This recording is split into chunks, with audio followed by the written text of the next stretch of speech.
La sicurezza nei luoghi di lavoro è un aspetto fondamentale in tutti i settori industriali. Per proteggere i lavoratori durante la manutenzione o la riparazione di macchinari e impianti, è essenziale applicare correttamente la procedura LOTO.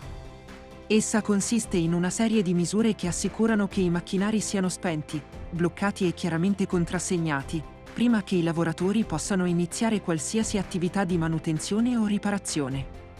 L'obiettivo è prevenire incidenti gravi, come scosse elettriche, esplosioni o lesioni dovute alla forza cinetica. Il corso, la procedura LOTO, cos'è il lockout, tagout?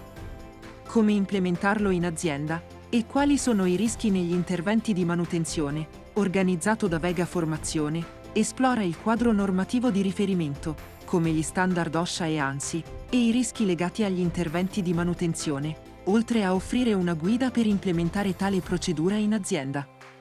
Il percorso formativo, della durata di 4 ore, è rivolto agli RSPP, agli ASPP, ai preposti, agli HSE manager e ai manutentori delle macchine e degli impianti.